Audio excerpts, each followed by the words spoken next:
Okay, so double angle identities are kind of a different beast than most of what we've been studying. They come directly out of the sum and difference identities that we have been studying. But if you were to take the sine of alpha plus beta and just change it to theta plus theta, this would be sine theta cosine theta plus cosine theta sine theta. And that leads us directly into these kind of identities. They're fairly simple. The one thing that I will say sometimes bothers people is that with the cosine double angle, there's three versions. This is the one that comes directly out of the sum and difference again. If you replace the cosine of the alpha and beta with a theta, you'd get cosine theta plus theta. That'd be cosine theta, and sine theta.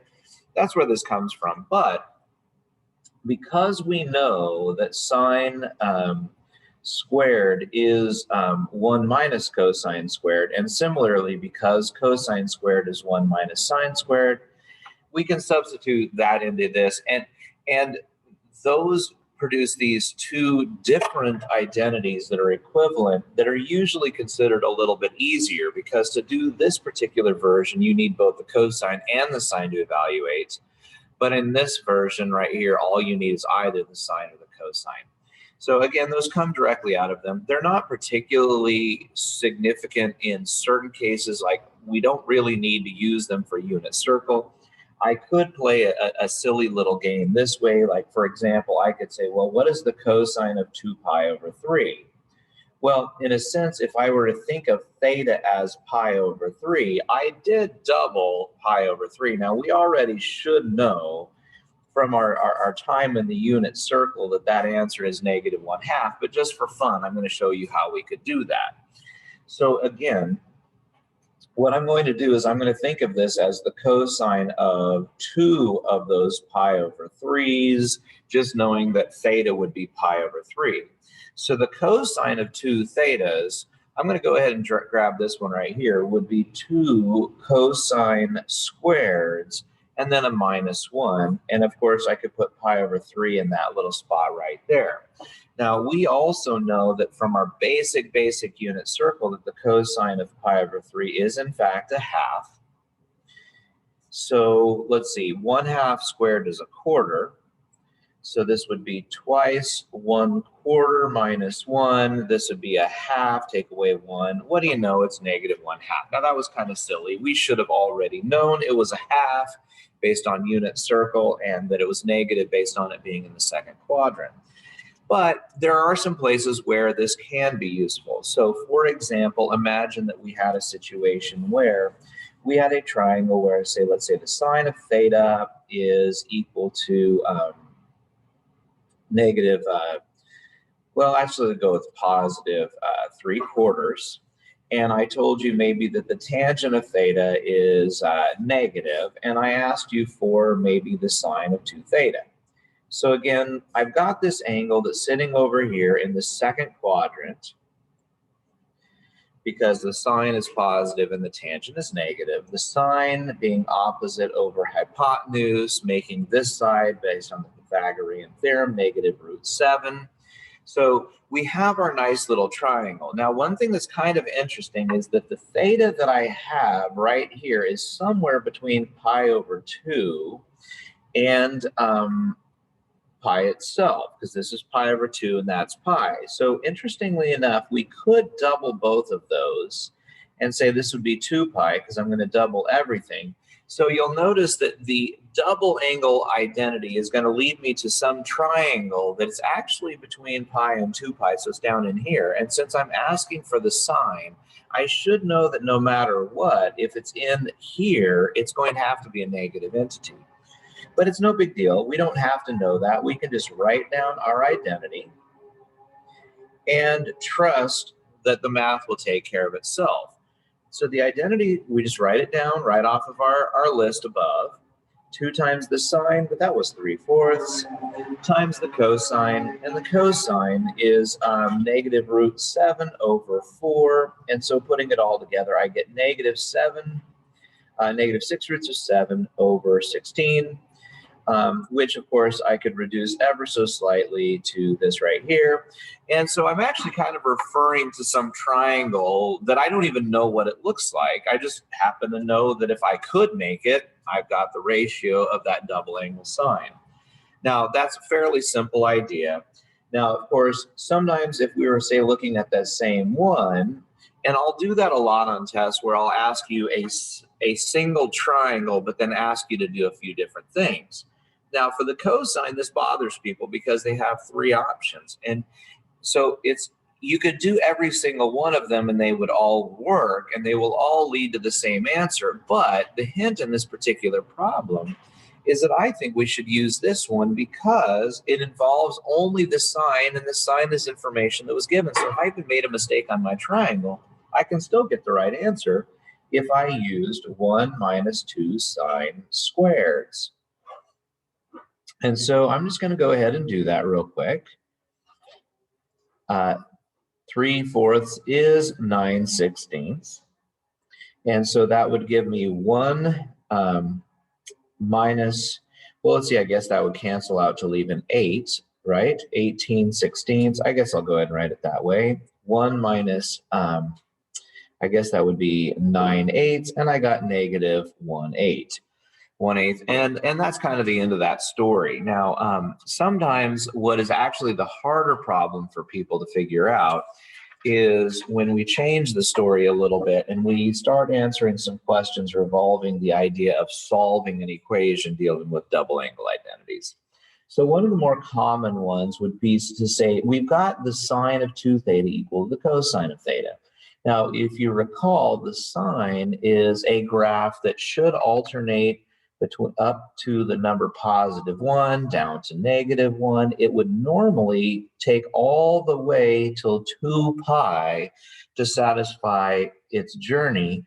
But because of the fact that it has that 2 sitting in front, it's going to actually have a faster cycle. Remember, that was how those problems actually work. I kind of went a little too gradual there, so let's fix that. So it kind of comes up here like this. So this is what the sine of 2 theta looks like.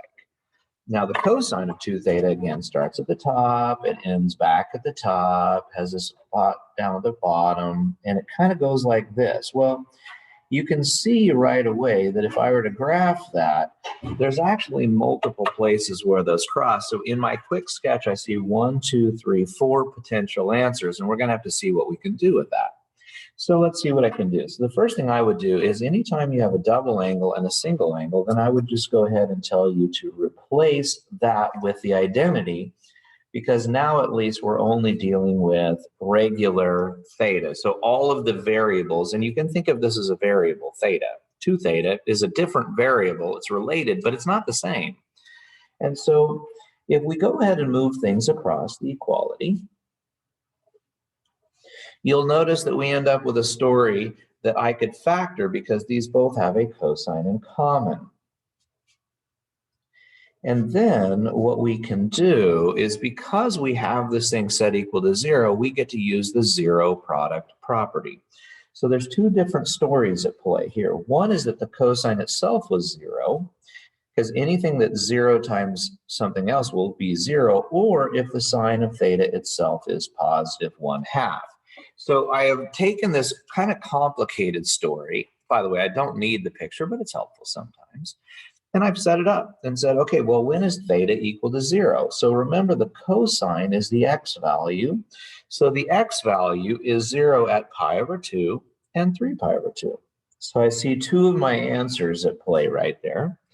And then also, when is the sine 1/2? Well, we also know that the sine is a half in these 2 locations. So one of those is the easy unit circle value, pi/6 in the first quadrant, but the second one is at 5 pi/6. And you'll notice that we end up with exactly the same story that we saw off of my picture, that we have a total of 4 answers, which kind of confirms. All right.